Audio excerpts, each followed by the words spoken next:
Beberapa hari ini dunia maya mendadak rame lagi teriakan boykot Cina di mana-mana. Topi, kaos, mug bertuliskan anti Cina berseliweran di timeline. Yang bikin heboh adalah katanya produk-produk itu malah diproduksi di Cina sendiri. Nah, ini lucu ini. Atau justru malah mengerikan. Karena kalau ini beneran, berarti dunia dagang sekarang bukan soal kualitas lagi. Yang dimainkan adalah emosi pasar. Dan kalau emosi sudah dimainkan, siapa yang pertama kali jatuh? Orang kaya? Konglomerat? Bukan. Yang paling duluan kena pedagang kecil, UMKM, orang-orang yang hidup dari muterin dagangan tiap hari. Di video ini saya nggak akan ngajak Anda buat ikutan panas. Saya mau ngajak Anda melihat lebih jernih dari dua sisi, supaya yang bertahan bukan cuma yang kuat, tapi yang pinter membaca arah.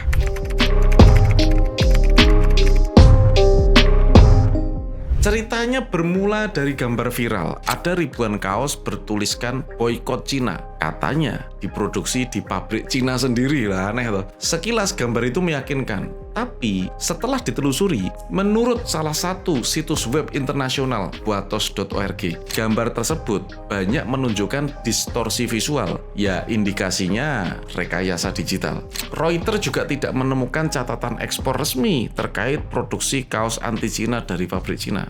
Artinya, banyak kemungkinan ini merupakan manipulasi digital. Tapi juga ada pendapat lain. Wah, malah jadi ada dua mazhab ya toh. Ada pendapat lain. Dalam sistem produksi Cina, prinsipnya sederhana. Asal ada order, asal dibayar, produksi jalan. Banyak juga pabrik kecil di Cina yang nggak peduli sih pesannya. Mau pesan boykot Cina kek, mau superhero kek, asal dibayar ya dibikin. Jadi kemungkinan faktualnya tetap ada. Skalanya mungkin kecil, tapi bukan mustahil loh. Ada pabrik memang bikin tanpa peduli isi slogan. Intinya, belum ada bukti 100% gambar itu asli, tapi belum juga ada bukti kalau 100% itu bohong.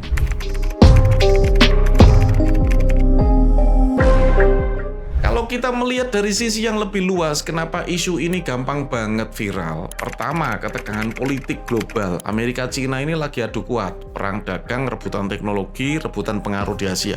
Yang kedua, tekanan ekonomi. Saat ekonomi lagi berat, orang itu butuh pelampiasan. Dan Cina sebagai raksasa produksi dunia jadi sasaran empuk. Yang ketiga, pola viral, sosial media. Penelitian dari MIT menunjukkan berita yang emosional 70% lebih cepat viral dibandingkan berita fakta. Karena marah itu lebih gampang ditularin daripada mikir. Yang keempat, kemungkinan permainan pihak ketiga. Bisa saja ada kepentingan bisnis politik, bahkan negara pesaing Cina yang memang sengaja goreng isu ini supaya memperlemah dominasi mereka. Jadi sekali lagi, ini bukan soal sekedar kaos, ini soal mengendalikan arus emosi publik.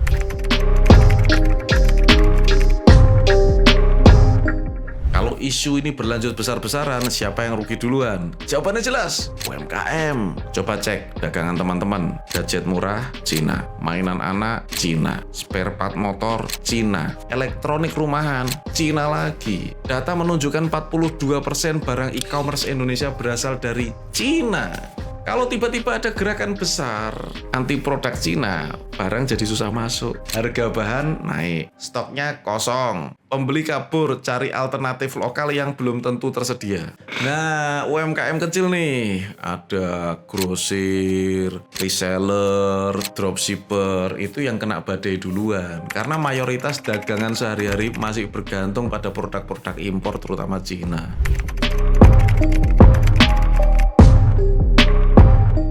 Manipulasi digital ini bukan cuman buat lucu-lucuan. Kalau salah langkah, efeknya ke bisnis kecil. Karena ini akan mengubah persepsi pasar. Kalau persepsi orang berubah, sekedar label Made in China bisa langsung bikin produk dianggap buruk meskipun kualitasnya bagus. Menjatuhkan brand tanpa sebab. Produk apapun bisa jatuh terbawa arus sentimen. Bukan karena kesalahan produk itu sendiri. Membuat UMKM kehilangan pegangan. Karena terlalu tergantung nih pada satu sumber barang. Sekarang bayangin, apa yang terjadi kalau informasi seperti ini terus-menerus dipropagandakan. Berita hoax bertubi-tubi. Pergeseran pasar terjadi sangat cepat. Orang beralih dari produk Cina tanpa pikir panjang. Pasokan barang jadi langka.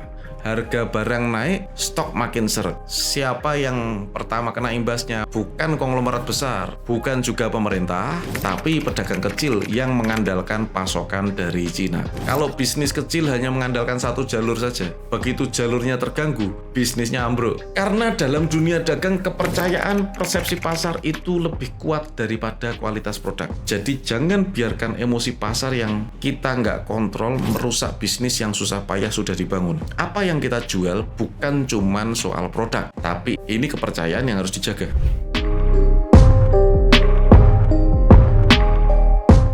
Jadi pelajaran apa dari hebohnya boikot Cina ini? Yang pertama, jangan gampang percaya berita viral. Jadi kritis saja kita. Belajar cek fakta, belajar skeptis. Yang kedua, jangan taruh semua dagangan dalam satu keranjang. Diversifikasi produk, cari alternatif. Jangan bergantung total ke satu jalur. Yang ketiga, siapin strategi juga buat membangun kekuatan lokal. Kalau bisa jual produk lokal, lebih aman buat jangka panjang. Yang keempat, pahami permainan persepsi pasar. Karena di zaman ini, yang kuat bukan yang punya modal gede. Yang kuat itu yang bisa membaca arah perubahan. Karena hari ini yang bertahan bukan yang paling pintar jualan, tapi yang paling cepat memahami permainan dunia. Itu sebabnya saya bikin grup WA yang khusus membimbing UMKM. Namanya 30 hari bimbingan UMKM. Jadi tiap pagi Anda akan dapat voice note dari saya yang membahas cara ngatur harga, ngatur repeat order, strategi promosi 1.0 sampai 4.0, dan cara dagang yang gesit di tengah ekonomi yang sedang labil seperti ini. Di dalam grup Anda akan diskusi dengan anggota grup lain. Bisa tanya sepuasnya, bisa belajar dari pengalaman pedagang lain. Karena di dunia yang penuh drama ini, yang bisa bertahan bukan yang paling keren, tapi yang punya info paling update dan relasi paling kuat. Klik aja link yang sudah saya sematkan di deskripsi dan kolom komentar. Anda gabung sekarang, jangan tunggu usaha Anda makin tekor, baru nyari-nyari pegangan. Karena dunia ini makin nggak pasti. Belajar bareng itu sudah jadi senjata yang paling masuk akal sekarang. Langsung aja gabung di grup, saya sudah tunggu Anda di grup.